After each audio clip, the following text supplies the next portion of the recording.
இலங்கையில இருக்கிற மக்கள் இந்த மாதிரி ஒரு நிலைக்கு தள்ளப்பட்டிருக்கிறாங்க அப்படின்ற ஒரு தரவு இலங்கை மத்திய வங்கியினுடைய ஒரு தரவுல இருந்து பார்க்க கிடைத்தது. அதாவது இப்ப மக்களுடைய வாழ்க்கை செலவு அதிகரித்திருக்கிறது. இதன் காரணமாக மக்கள் தங்கள்ட்ட இருக்கிற தங்க நகைகள அடகு வைத்து அதன் மூலமாக கடன் பெறுற எண்ணிக்கை அதிகரித்திருப்பதாக கணக்கிடப்பட்டிருக்கிறது. கடந்த வருஷத்த ஒப்பிட்டு பார்க்கும்போது இந்த வருஷ மார்ச் மாதம் வரைக்குமான காலப்பகுதிக்குள்ள மட்டுமே 54% அதிகரிப்பு இதுல ஏற்பட்டிருக்கிறது. மார்ச் மாதம் வரைக்குமான காலப்பகுதிக்குள்ள மட்டும் தங்களுடைய சொந்த நகைகள மக்கள் அடகு வைத்து 35,145 கோடி ரூபாய் கடன் எடுத்திருக்காங்கன்னு பாருங்க, வங்கிகள் மூலமாக.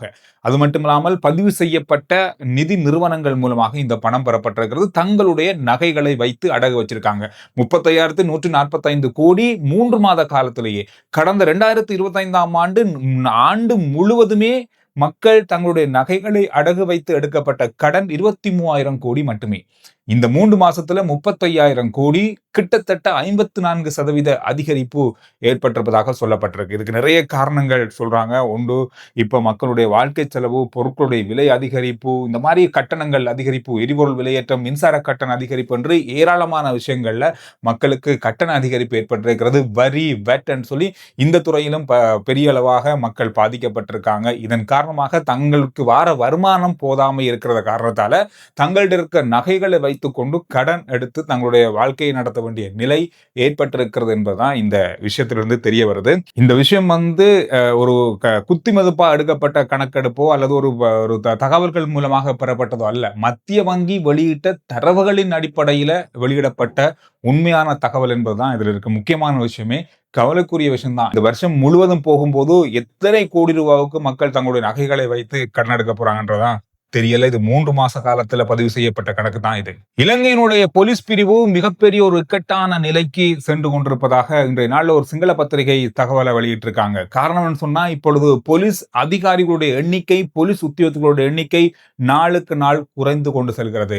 இந்த வருஷத்துல மட்டுமே 14,000 போலீஸ் உத்தியோகஸ்தர்கள் கடமையிலிருந்து விலகுவதற்கு அல்லது ஓய்வு பெறுவதற்கு விண்ணப்பிச்சிருக்காங்கன்றது பெரிய ஒரு தொகையாக பார்க்கப்படுது. காரணம், ஏற்கனவே போலீஸ் துறைக்கு ஆள் பற்றாக்குறை ஏற்பட்டிருக்கிறது. இப்பொழுது ஒரு போலீஸ் நிலையத்துல 50 உத்தியோகத்தர்கள் இருக்க வேண்டிய குறைந்தது இருக்கணும் அப்படின்னு சொன்னா இப்ப 35 பேருக்கும் குறைவான போலீஸ் உத்தியோகத்தர்கள் தான் இருக்கிறாங்களாம். இதனால அவர்களுக்கு 2 தர வேலை இருக்கிறது. அதாவது 8 மணித்தாலம் வேண்டா 16 மணித்தாலம் 15 மணித்தாலங்கள் கடமையாற்ற வேண்டிய நிலை ஏற்பட்டிருக்கிறதால இவங்க பெரிய அளவான அழுத்தங்களுக்கும் சிக்கல்களுக்கும் உள்ளாகி இருப்பது இந்த போலீஸ் சேவையிலிருந்து விலகுவதற்கான பெரிய அளவான ஒரு சந்தர்ப்பத்தை ஏற்படுத்தியிருப்பதாக சொல்லப்பட்டிருக்கிறது. ஒரு காலத்துல போலீஸ் பிரிவுல போலீஸ் சேவைகள்ல இலங்கையில 1,00,000க்கும் அதிகமானவங்க கடமையில் இருந்தாங்க. இப்ப 60,000க்கும் குறைவான உத்தியோகஸ்தர்கள் கடமையில் இருப்பதாக சொல்லப்படுது. இந்த வருஷத்துல அல்லது வரப்போற காலத்துல 60 வயதுல ஓய்வு பெற வேண்டிய போலீஸ் அதிகாரிகள், உத்தியோகஸ்தர்கள் இப்பொழுது 55 வயதிலேயே ஓய்வு பெறுவதற்கான விண்ணப்பங்களையும் அந்த ஆலோசனைகளையும் இருக்காங்களாம். எனவே ஒரு நாளைக்கு குறைந்தது ஒரு போலீஸ் உத்தியோகத்தராவது இலங்கையினுடைய போலீஸ் பிரிவிலிருந்து விலகிறாரு அப்படின்றது இன்னும் ஒரு கவலைக்குரிய விஷயமாக இருக்கு.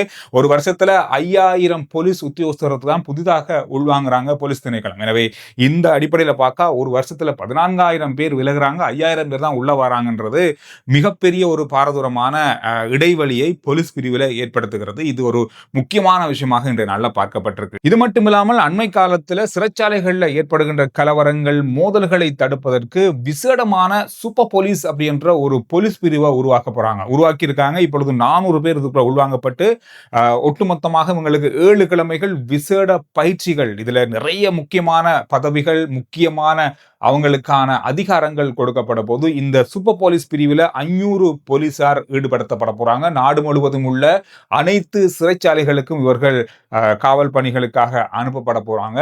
இங்கு நடக்கின்ற கலவரங்கள், மோதல்களை உடனடியாக கட்டுப்பாட்டுக்குள்ள கொண்டு வரதுக்கான அதிகாரம் இவர்களுக்கு வழங்கப்பட்டு விசேடமான பயிற்சிகள் வழங்கப்பட்டு, ஆயுத பயிற்சி உள்ளிட்ட பலதரப்பட்ட முக்கியமான பயிற்சிகள் வழங்கப்பட்டு இவங்க நாடு முழுவதும் உள்ள சிறைச்சாலைகளுக்கு அனுப்பப்பட போறாங்க. இப்பொழுது 400 பேர் பயிற்சியில இருப்பதாக சொல்லப்பட்டிருக்கிறது. கதிர்காம உற்சவம் இப்பொழுது நடைபெற்றுக் கொண்டிருப்பதால வெளி மாவட்டங்களிலிருந்து கதிர்காமத்திற்கு வாகனங்கள்ல போறவங்களுக்கான விசேடமான ஒரு இணையதளத்தை போலீசார் உருவாக்கி இருக்காங்க. அதாவது பெரேர போலீஸ் டோட்டல்கே என்ற இணையதளம். இதன் மூலமா வாகனங்களை நீங்க எங்கெங்கெல்லாம் பார்க் பண்ணலாம், எந்தெந்த இடங்கள்ல வாகனம் பார்க் பண்ணக்கூடிய இடங்கள் இருக்கு அப்படின்றத கண்டறியக்கூடிய அளவிலான ஒரு இணையதளமாக இது உருவாக்கப்பட்டிருக்கிறது. மிக இலகுவா நீங்க அங்க போனதுக்கு பிறகு இந்த இணையதளத்தின் மூலமா நீங்க இருக்கிற இடத்துல இருந்து எந்த இடத்துல வாகனம் பார்க் பண்ணக்கூடிய இடம் இருக்கு, உங்களுடைய இடங்களுக்கு செல்லக்கூடிய பாதை எது அப்படின்றத கூகுள் மேப் மூலமாக உங்களுக்கு இணைக்கப்பட்டு இந்த இடங்களுக்கு கொண்டு செல்லப்படுகிறது. எனவே கதிராமம் போற நீங்க இந்த இணையதளத்தை பயன்படுத்தி வாகனங்களை பார்க் பண்றத மிக இலகுவாக பாதுகாப்பான முறையில செய்வதற்காகவே போலீசார் இந்த இணையதளத்தை உருவாக்கி இருக்காங்க. அங்க போறவங்க இதை பயன்படுத்துங்க. பயன்படுத்தி பார்த்தவங்க இது தொடர்பான கருத்துக்களையும் இந்த வீடியோக்குள்ள பதிவிடுங்க. போறவங்களுக்கு உதவியாக இருக்கும். இன்னொரு செய்தி, நாட்டில் உள்ள ராணுவ முகாம்களுக்கு ஒவ்வொரு நாளும் 2 மணித்தியால மின்வெட்டு அமுல்படுத்தப்பட்டிருக்கிறது. இது இன்றைக்கு நேற்று இல்ல, கடந்த 2 மாத காலமா இந்த நிலைமை இருந்திருக்கிறது. இன்று இந்த செய்தி வெளியாகி இருக்கிறது. இதன் காரணமாக ராணுவ வீரர்கள் பெரிய அளவான இக்கட்டான சூழ்நிலைகளுக்கு உருவாகி இருப்பதாக இந்த செய்தியில சொல்லியிருக்காங்க. இதுக்கு காரணம் என்னன்னு சொன்னா, மின் கட்டணத்தை குறைக்கிறதுக்கும் மின் செலவை குறைக்கிறதுக்கும் மின் தேவையை மட்டுப்படுத்துறதுக்கு தான் இந்த நடவடிக்கையை எடுத்திருக்காங்க. பகல்ல 1 மணித்தியாலம், இரவுல 1 மணித்தியாலமா ஒவ்வொரு நாளும் நாட்டில் உள்ள அனைத்து ராணுவ முகாம்கள்லையும் இந்த மின்வெட்டு அமுல்படுத்தப்பட்டிருக்கிறது. டெங்கு நோய் தாக்கமானது வருகின்ற 2-3 கிழமைக்கு இருக்கத்தான் போகுது அப்படின்றதையும் அமைச்சர் நலிந்த ஜெயதிஸ் அவர்கள் நேற்றைய நாள்ல குறிப்பிட்டிருந்தார். இன்றைய நாள்ல வைத்தியர் ஆனந்த விஜயவிக்ரம, இவர் உங்களுக்கு தெரியும், கொரோனா காலத்துல நிறைய விடயங்கள்ல அர்ப்பணிப்போடு செயற்பட்ட ஒரு வைத்தியர். இவர் இன்றைக்கு என்ன சொல்லியிருக்காருன்னா, டெங்கு நோயால பாதிக்கப்பட்ட ஒருவருக்கு ஆப்பிள் யூஸ் கொடுக்கறதுல எந்த பிரயோசனமும் இல்லை. அதனால அவருக்கு உடனடியாக இந்த வருத்தம் குணமாக போறதும் இல்லை. ஆனா அவங்களுக்கு கொடுக்க வேண்டிய உணவுகள் சரியான முறையில் இருக்கணும். குறிப்பா புளிப்பு சத்துள்ள உணவுகள், எலுமிச்சை சாறு, ஆரஞ்சு சாறு, அதோடு தோடம்பழ சாறு, இந்த மாதிரியான உணவுகள், இந்த மாதிரியான குடிபானங்கள் தான் அவர்களுக்கு உடனடியாக அல்லது அவங்களுடைய இந்த நோயிலிருந்து மீட்பதற்கு வழிவகுக்கக்கூடிய வகையில இருக்கு. நம்மளாம் அப்படித்தான் யோசிப்போம், ஆப்பிள் ஜூஸ் கொடுத்தா நல்லா இருக்கும்னு தான் யோசிப்போம். ஆனா இல்ல, டெங்கு நோய்க்கு அது அவ்வளவு சாத்தியமானது அல்ல, அது அந்த அளவுக்கு பிரயோசனமானது அல்ல அப்படின்ற மாதிரி ஒரு குறிப்பிட்டிருக்காரு. இது மட்டும் இல்லாமல் எல்லாருமே அதாவது அவங்களுடைய ரத்தத்தினுடைய அந்த பிளேட் அளவு அதிகரிக்குதா கூடுதா குறைதான்றதான் பாக்குறாங்க ஒழிய அவங்களுக்கு இந்த மாதிரியான புளிப்பு சத்துள்ள உணவுகளை கொடுக்கறதுல யாருமே கவனம் எடுக்கிறதுல. இந்த மாதிரியான உணவுகளை கொடுக்கும் போது அவங்களுடைய இந்த ரத்த அளவுல பெரிய மாற்றத்தை கொண்டு வர முடியும் உடனடியாக. எனவே இந்த மாதிரி டெங்குனால பாதிக்கப்பட்டவங்களுக்கு இந்த மாதிரி உணவுகளை, புளிப்பு சத்துள்ள உணவுகளை அதிகமாக அருந்த கொடுங்க அப்படின்ற செய்தியை அவர் குறிப்பிட்டிருக்காரு. இன்றைய நாள்ல பரவலா இந்த செய்தியை பார்க்கக்கூடியதாக இருந்து காரணம் தான் இப்பொழுது அதிகமான வைத்தியசாலைகள் இடமில்லாம இருக்கு. இனி வருகிற காலத்துல வைத்தியசாலை அனுமதிக்க முடியாத நிலை கூட போகலாம். எனவே டெங்கு நோயை கட்டுப்படுத்துறதுக்கான நடவடிக்கைகள் 24 மணி நேரம் நடந்து கொண்டிருந்தாலும் உங்களுடைய பிரதேசங்கள்ல, உங்களுடைய இடங்கள்ல இந்த டெங்கு நோய் பரவக்கூடிய வகையிலான இடங்கள் இருந்தால் நீங்களே அழித்து விடுவதுதான் இப்ப இருக்கிற எல்லாரும் செய்யக்கூடிய மிகப்பெரிய ஒரு உதவியாக இருக்கும். எல்னினோ காலநிலை மாற்றம் தொடர்பாக பலதரப்பட்ட சர்ச்சைகள், பலதரப்பட்ட விமர்சனங்கள், ஏகப்பட்ட முன்னேற்பாடுகள் நடக்கத்தான் செய்யுது. ஆனாலும் கூட அக்டோபர் மாதத்துல இருந்து அதிகளவான மழையை இந்த நாட்டுக்குள்ள, இலங்கைக்குள்ள கொண்டு வரக்கூடிய வாய்ப்பு இந்த காலநிலை மாற்றத்துக்கு இருப்பதாக இப்பொழுது சொல்லப்படுது. 80% அதிகரிப்பு வளமையை விட இருக்கும்னு சொல்றாங்க. ஆனா இது நடக்கலாம், நடக்காமலும் போகலாம்.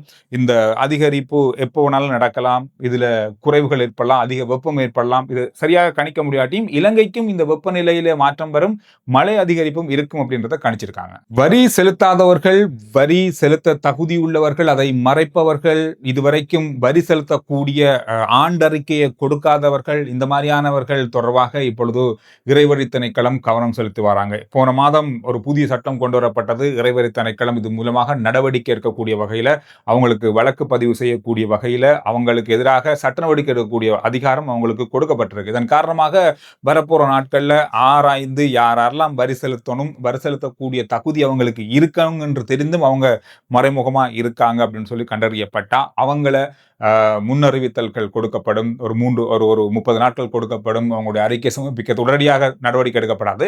ஆனால் அவங்க கண்டுபிடிக்கப்பட்டு அந்த மாதிரி நடவடிக்கை எடுக்க போறாங்க. அதுக்கு முதல்ல நாங்களே எங்களுக்கு வரி கட்டக்கூடிய தகுதியில் நாங்கள் இருக்கோம்னு சொன்னா நாங்களே எங்களுடைய அறிக்கைகளை சமர்ப்பிக்கிறது நல்லது அப்படின்னு சொல்லியிருக்காங்க. டின் நம்பர் எடுக்காதவங்களுக்கு என்ன மாதிரியான சட்ட நடவடிக்கை எடுக்கப்படும் சொன்னா அவங்களுக்கு அறிவுறுத்தப்படும். ஆனால் அவங்களுக்கு வழக்கு பதிவு செய்யக்கூடிய வாய்ப்புகள் குறைவாக இருக்கும்.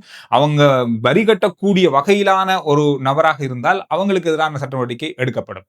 அது மட்டும் இல்லாமல் நீங்க டின் நம்பர் எடுத்திருக்கீங்க, வியாபாரம் செய்றீங்க, இதெல்லாமே இருக்கு. ஆனா உங்களுக்கு வரி கட்டக்கூடிய வகையிலான எந்த வருமானமும் இல்ல. ஆனா உங்களுக்கு வரி கட்டுங்க அப்படின்னு சொல்லி கடிதங்கள் வரலாம். வந்தால் நீங்க உடனடியாக இறைவரி திணைக்களத்துக்கு சென்று உங்களுடைய வருமானங்களை காட்டி, நான் வரி செலுத்தக்கூடிய அளவுல இல்ல, எனக்கு அடிக்கடி இந்த கடிதம் வருது அப்படின்னு சொல்லத்த கொடுத்து நீங்க அத நிறுத்திக் கொள்ளலாம். இந்த மாதிரியான விஷயங்களையும் கொடுத்திருக்காங்க. வரி கட்டாம ஒளிஞ்சிருக்கிறவங்க, வரி கட்டக்கூடிய தகுதி உள்ளவங்க, அறிக்கைகளை சமர்ப்பிக்காதவங்களுக்கு எதிராக நடவடிக்கை எடுக்கப்பட்டால் 4,00,000 முதல் 5,00,000 வரைக்கான தண்டப்பணம், 6 மாத கால சிறை தண்டனை, இது 2மே வழங்கக்கூடிய வகையிலான நடவடிக்கைகளை எடுப்பதற்கு இறைவரி திணைக்களம் தயாராகி வருகிறது.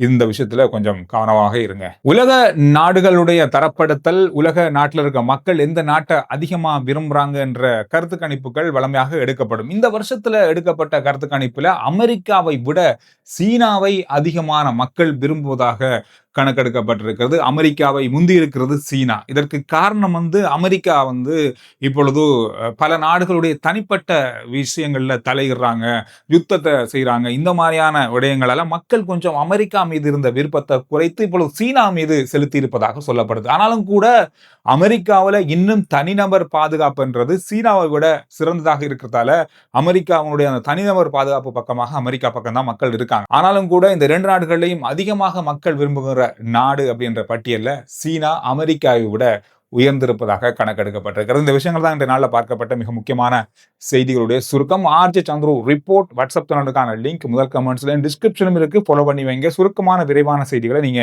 வாட்ஸ்அப் மூலமாகவும் அறிந்து கொள்ளலாம்.